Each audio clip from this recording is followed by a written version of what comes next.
1% लोग अगर विधानसभा के बाहर घेर कर खड़े हो जाएंगे और पानी तो छोड़िए अपना पसीना अगर टपका देंगे तो विधानसभा में बाढ़ आ जाएगा।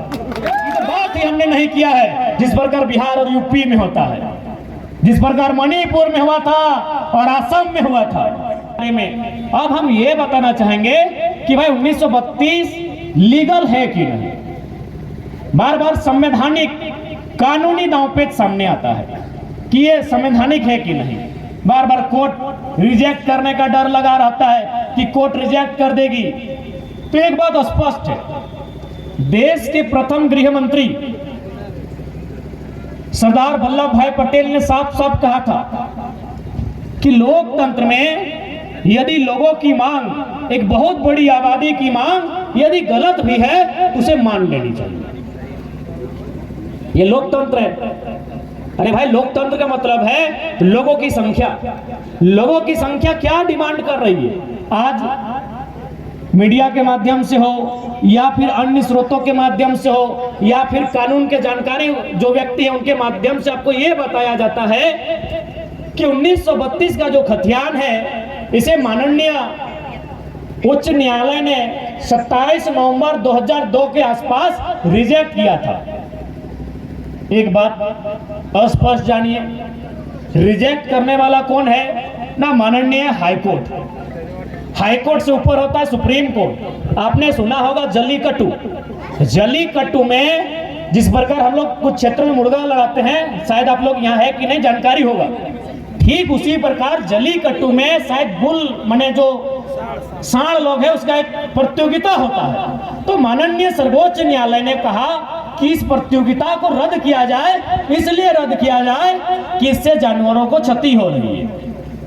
जल्लीकट्टू में ये जो प्रतियोगिता थी माननीय सुप्रीम कोर्ट ने रद्द करने का आदेश दिया, लेकिन उसके महज कुछ घंटों में इतना उबाल आया, इतना बवाल हुआ कि तमिलनाडु के लोग सड़कों पर आए और एक लाइन कहा कि जब सुप्रीम कोर्ट का जन्म नहीं हुआ था उससे हजारों साल पहले से हमारी ये प्रथा है।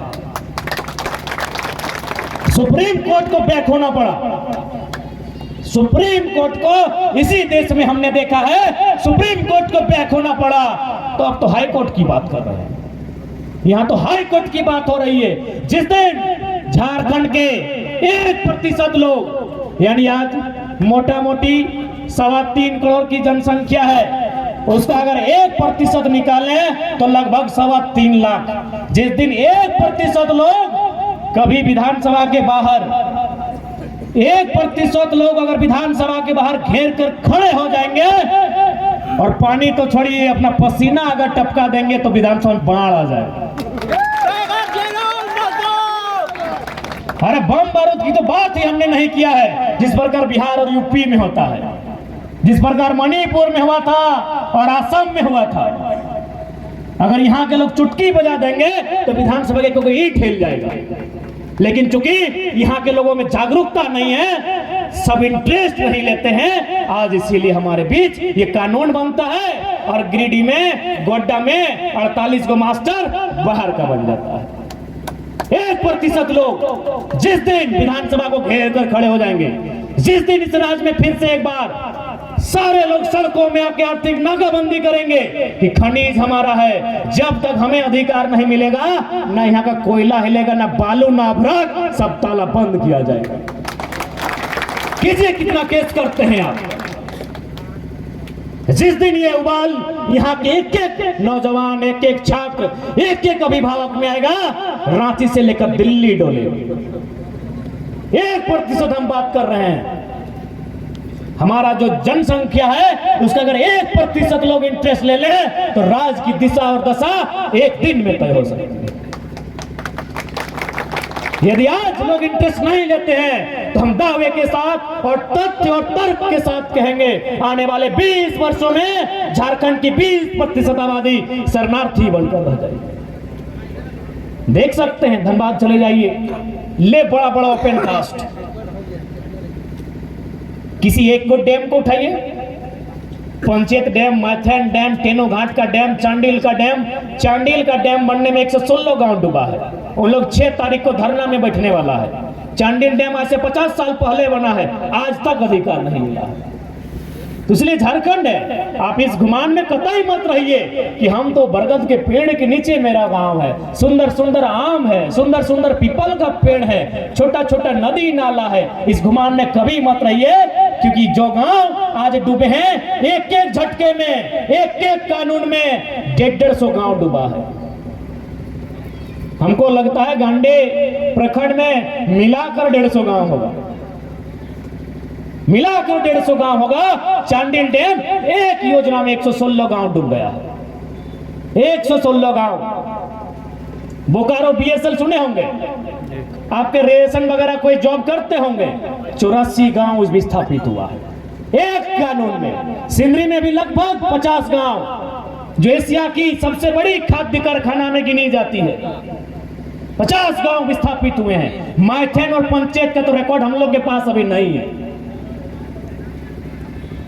अभी सरायकेला में कुछ डैम बनने का तैयारी है, वहां 126 गांव विस्थापित होंगे, 126 गांव। तो इसीलिए आज झारखंड के लोगों के नसीब में ही लड़ना है। आज अगर लड़ लेते हैं तो आने वाली पीढ़ी कम से कम अमन चैन के साथ, खुशहाली के साथ अपना जीवन यापन करेगी।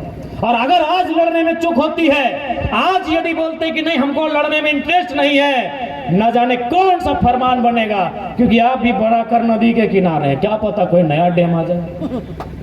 सही बात है, क्योंकि राज्य को चलाने वाले मुट्ठी भर पूंजीपति लोग हैं। डैम भले बोला जाता है कि हाँ मछली पालन होगा, ये पानी किसान तक जाएगा, गलत बात है। सारा पानी कंपनी और फैक्ट्री को जाता है। तो जिस दिन मुख्यमंत्री के किसी रिलेशन का या प्रधानमंत्री को उसी बेटे का मन आया कि यहाँ फैक्ट्री खोला जाए, नदी को टेका जाए, न जाने कितना गांव डूबेगा, कोई जानकारी नहीं। अब आप कहेंगे कैसे? गोड्डा उदाहरण है।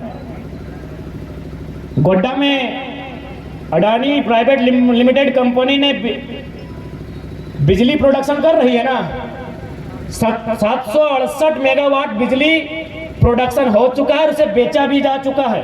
किसको? बांग्लादेश को। हमर पानी हमर पसीना, हर बिजली जले तो शेख हसीना। पानी हमर, टप टप टप टप पसीना हमर, बिजली बनते हमर जमीन में, और बल जले तो बांग्लादेश के महारानी। पूरा दुनिया में ऐसा अन्याय कहीं नहीं हो रहा है। अडानी प्लांट का हम लोग थोड़ा सा स्टडी किए कि झारखंड आने से पहले ही प्लांट कहाँ बसने वाला था। उड़ीसा में जमीन मांगा गया, उड़ीसा में जमीन नहीं मिला। बंगाल में जमीन मांगा गया, बंगाल में जमीन नहीं मिला। कहे नहीं मिला? न बोला कि सब बिजली इंटरनेशनल कंपनी है, विदेश को बेचेंगे। उन लोग बोलेगा तो विदेश को बेचेगा तो विदेश में कंपनी खोलो। यानी बेवकूफ कौन? झारखंड के लोग। और सबसे ताज्जुब की बात, गोड्डा का टेम्परेचर 40 डिग्री है।